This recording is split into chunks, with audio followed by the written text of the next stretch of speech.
नमस्ते दोस्तों, आप सभी का एक बार फिर से स्वागत है सेल्फ हेल्प बुक चैनल पर। और आज की इस वीडियो में हम बात करने वाले हैं एक बहुत ही अमेजिंग बुक के बारे में जिसका नाम है दोस्तों inner engineering, a yogi's guide to joy. दोस्तों इस बुक के ऑथर हैं सदगुरु और आज की इस वीडियो में हम उनकी इस बुक को डीपली समझने वाले हैं। तो दोस्तों चलिए चलते हैं हमारी कंप्यूटर स्क्रीन पर।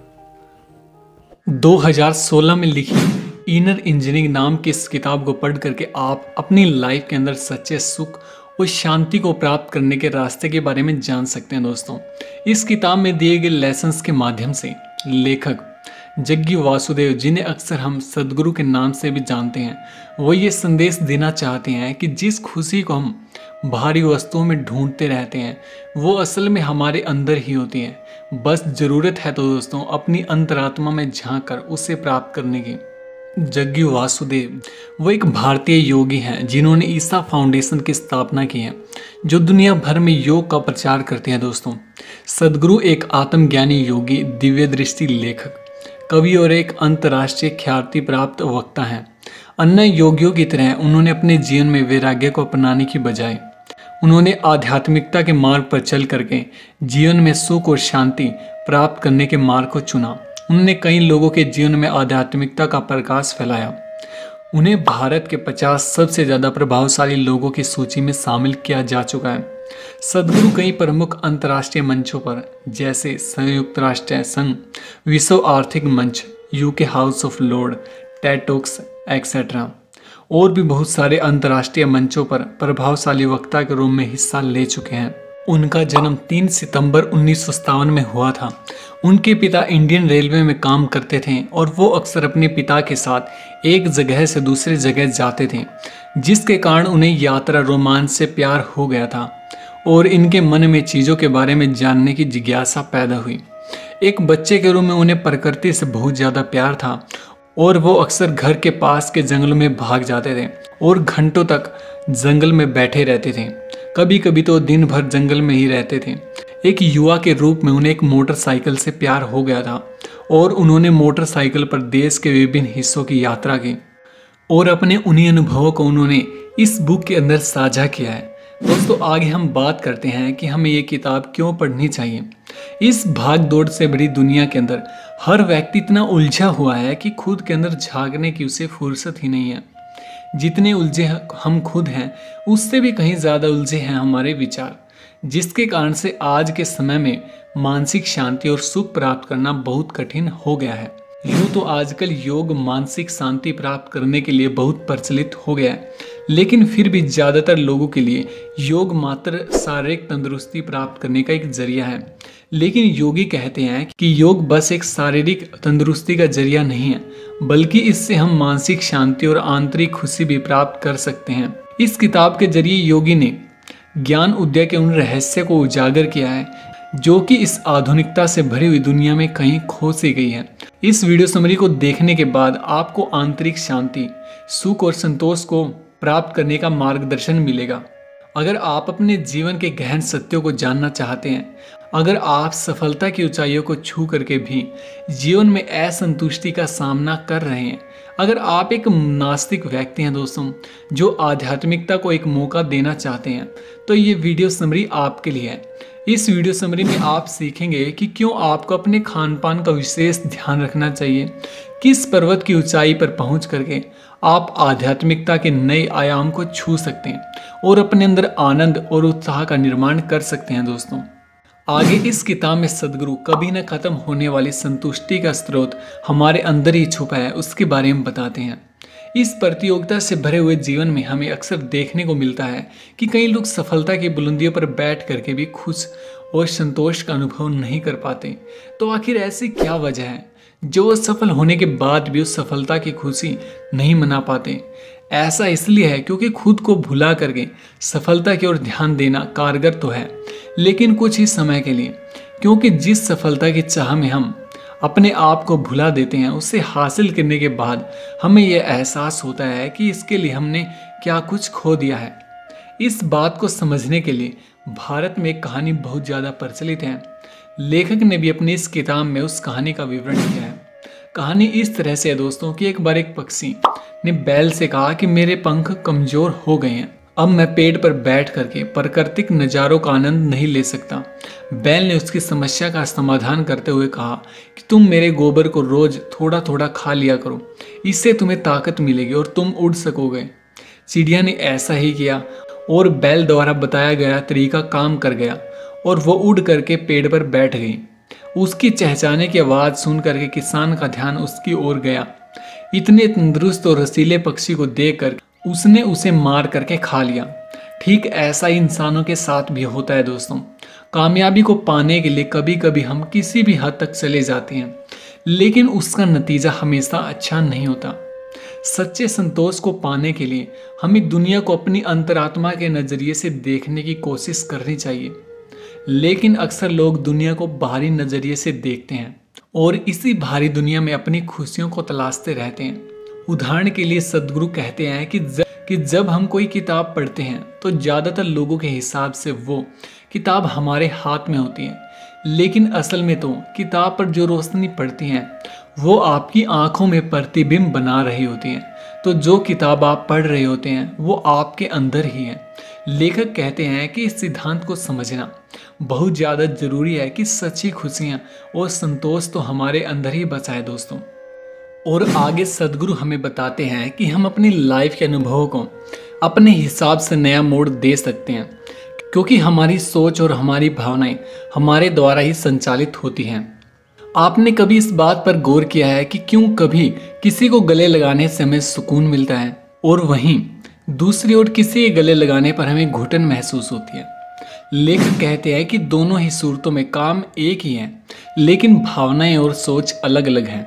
किसी अपने को गले लगाने से हमें आनंद महसूस होता है और वहीं दूसरी ओर जिसे हम नापसंद करते हैं उसे गले लगाने से हमें घुटन महसूस होती है। इस उदाहरण से ये बात साबित होती है दोस्तों कि हमारी भावनाएं हम खुद संचालित करते हैं और ये पूर्णतः हमारी सोच पर ही निर्भर होती हैं। एक ही प्रकार के कार्यों पर हमारा मस्तिष्क कई प्रकार की प्रतिक्रियाएं यानी कि रिएक्शंस देता है। ये इस बात पर निर्भर करता है कि सामने वाले व्यक्ति के बारे में हम क्या सोचते हैं, क्या भावनाएं रखते हैं। ये सारी भावनाएं हमारे ही मस्तिष्क का एक हिस्सा है और इन पर अपनी पकड़ बना करके हम अपने जीवन को अपने हिसाब से जी सकते हैं। लेकिन दुर्भाग्य की बात तो ये है दोस्तों कि कई लोग इन भावनाओं को महसूस करने के लिए शराब और नशे का सहारा लेते हैं, जबकि सदगुरु का कहना है कि हमें इसकी कोई ज़रूरत नहीं है। इन बाहरी आनंददायक वस्तुओं की जगह हम अपने शरीर में खुद को एक आनंद से भर देने वाले अणु का निर्माण कर सकते हैं दोस्तों। और वो अणु है दोस्तों आनंद माइंड नाम का एक केमिकल जो हमारे शरीर में बनता है और ये हमें सुख और आनंद का एहसास करवाता है। इसका असर किसी अफीम के नशे से भी ज़्यादा होता है। हमारे शरीर में इसकी ज़्यादा से ज़्यादा मात्रा बने, इसके लिए हमें ज़रूरत है बस थोड़े व्यायाम की और हर समस्या का समाधान करने के लिए खुद को मजबूत बनाने की।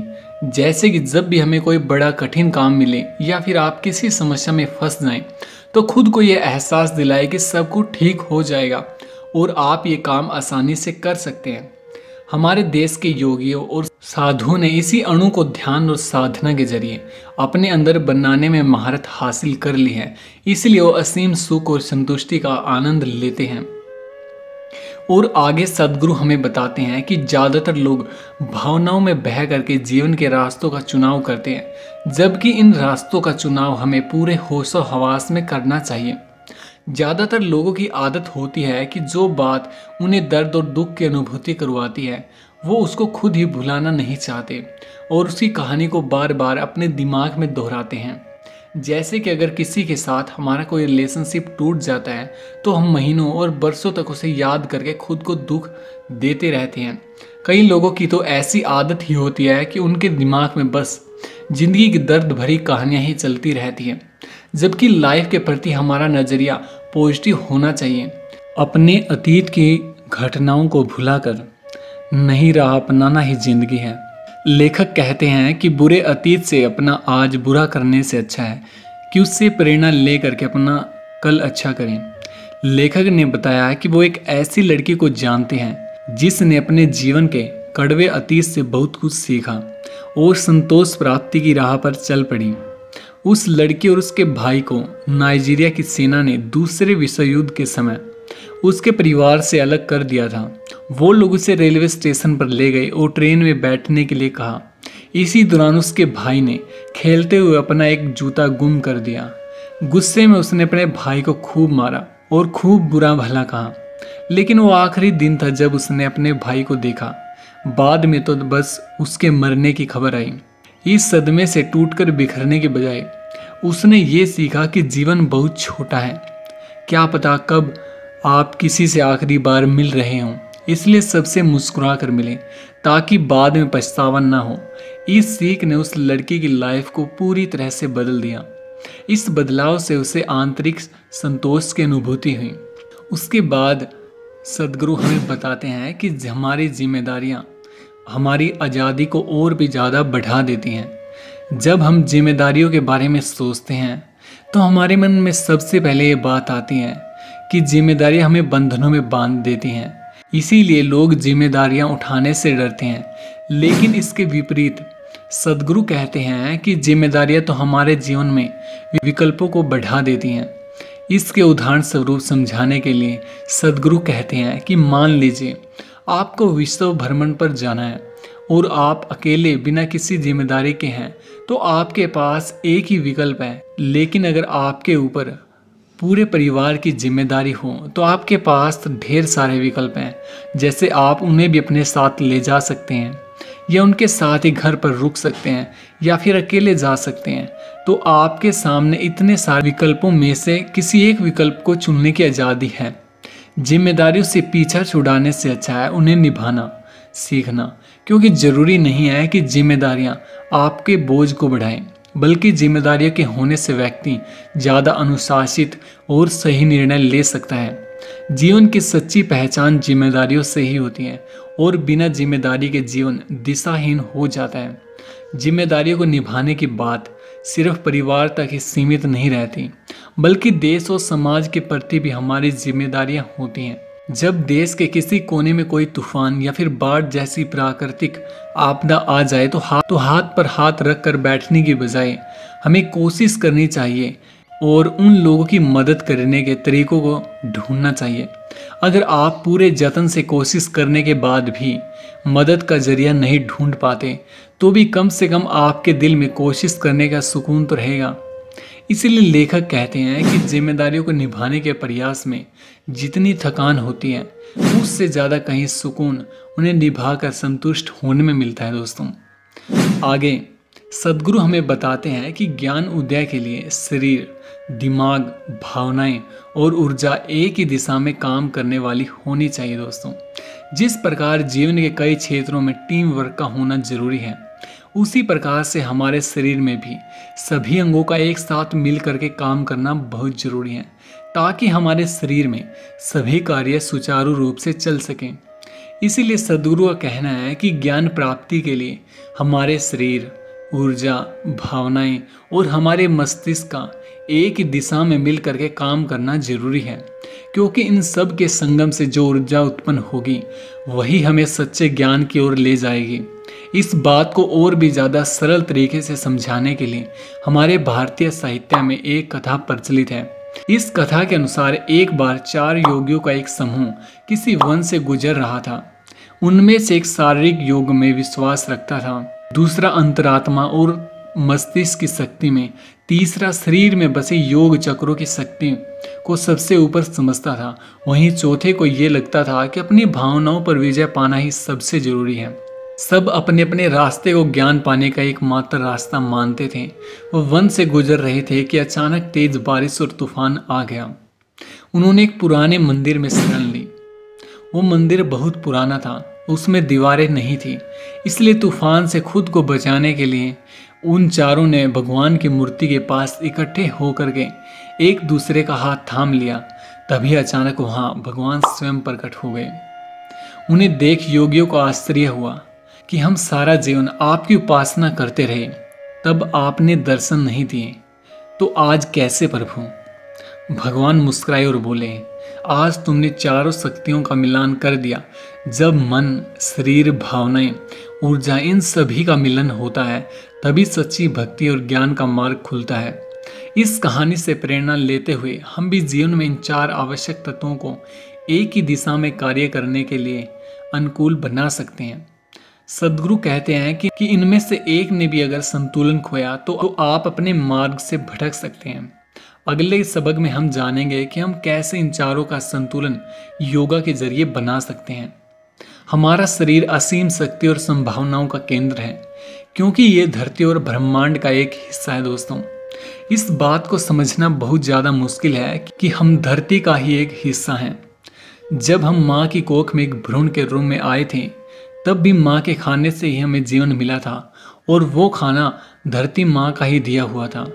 इस बात से ये साफ होता है कि हमारे अस्तित्व के आरंभ से लेकर के हमारी मृत्यु तक हम धरती से जुड़े हुए हैं। जब भी धरती माँ या हमारे आसपास के वातावरण में कोई बदलाव आता है तो उसका असर हमारे शरीर पर भी दिखाई देता है। सदगुरु अपने जीवन का एक वाक्य सुनाते हुए कहते हैं कि एक बार उन्होंने चिक गोवड़ा नाम के एक व्यक्ति को अपने खेतों में काम करने के लिए रखा।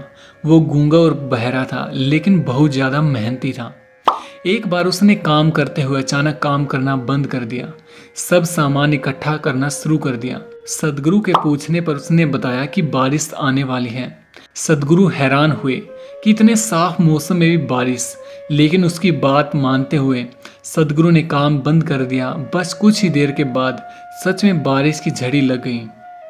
चिक गोवड़ा ने सदगुरु को बताया कि वो मौसम के बदलाव को अपने शरीर में महसूस कर सकता है और ये बात सच है। इस ब्रह्मांड में होने वाले हर एक बदलाव हमारे शरीर को भी प्रभावित करते हैं।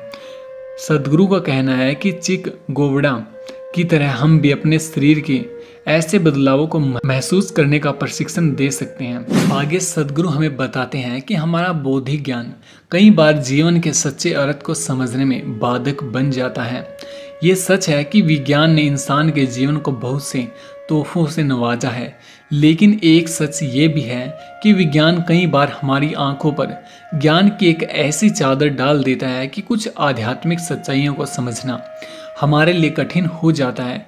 इन आध्यात्मिक रहस्यों की गहराइयों में झांके बिना हमें जीवन का सच्चा आनंद मिलना मुश्किल है। ग्रीक में कही जाने वाली एक छोटी सी कहानी इस बात को और अच्छे से समझाती है। इस कहानी के अनुसार एक बार महान फिलोसफर एरिस्टोटल समुद्र तट के किनारे घूम रहे थे। शाम का सुहाना मौसम था, लेकिन वो अपने ही विचारों में खोए हुए थे। तभी उनकी नज़र एक व्यक्ति पर पड़ी जो चम्मच से रेत में गड्ढा करने की कोशिश कर रहा था। एरिस्टोटल ने बड़ी ही हैरानी से उसे पूछा कि तुम ये क्या कर रहे हो? तो उस व्यक्ति ने जवाब दिया कि मैं समुद्र के पानी को भरने के लिए गड्ढा खोद रहा हूँ। ये बात सुनते ही एरिस्टोटल हंसने लगे। तो उस व्यक्ति ने कहा कि तुम मुझ पर हंस रहे हो, लेकिन तुम भी तो सोच सकते हो कि इस ब्रह्मांड का सारा ज्ञान तुम्हारे मस्तिष्क में समा जाएगा। तुम्हारा मस्तिष्क भी तो ब्रह्मांड के सामने एक छोटे से गड्ढे के समान है। फिर हम दोनों में से ज्यादा पागल कौन है?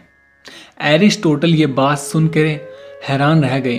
वो चम्मच से गड्ढा खोदने वाले व्यक्ति और कोई नहीं था, बल्कि फिलोसफर हेराक्लिटस था। इस बात से हम समझ सकते हैं कि विज्ञान हमें ज्ञान तो देता है, लेकिन कई बार इस ज्ञान के कारण हम खुद को सर्वोपरि मानने लगते हैं और ये भूल जाते हैं कि हम इस ब्रह्मांड में एक छोटे से अंश मात्र हैं।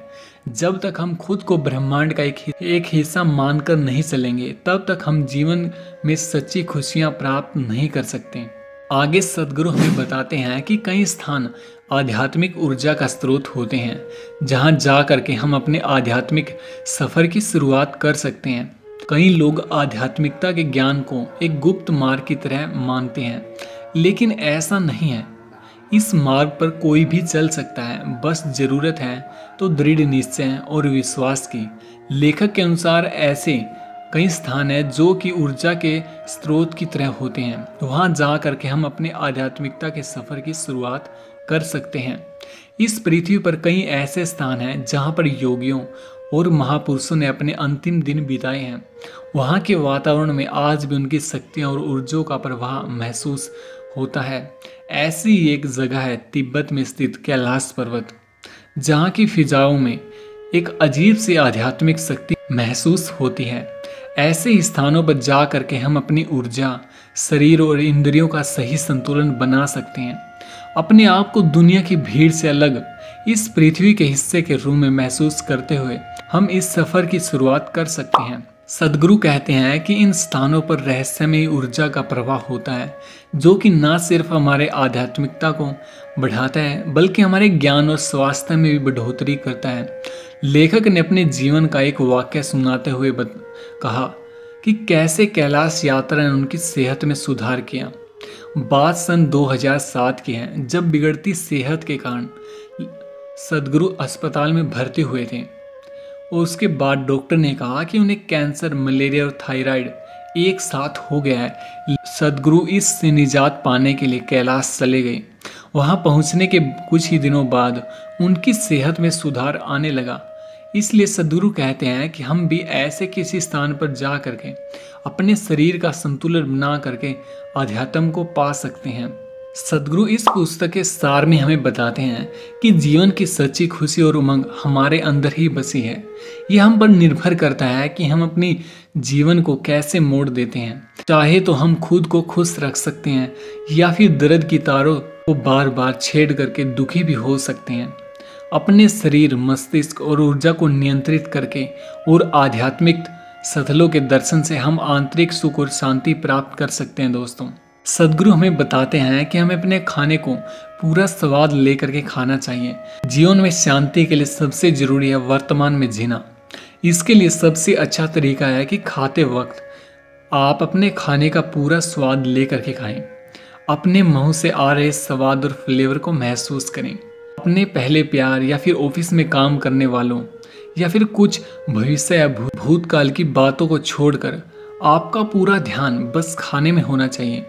इस तरह से आप खुद को आध्यात्मिक रूप से जुड़ा हुआ पाएंगे। आज की इस वीडियो में बस इतना ही दोस्तों। मिलते हैं हमारी नेक्स्ट वीडियो में। तब तक के लिए आप सभी खुश रहिए और खुशियां बांटते रहिए। वी लव यू ऑल दोस्तों। जय हिंद दोस्तों, जय हिंद।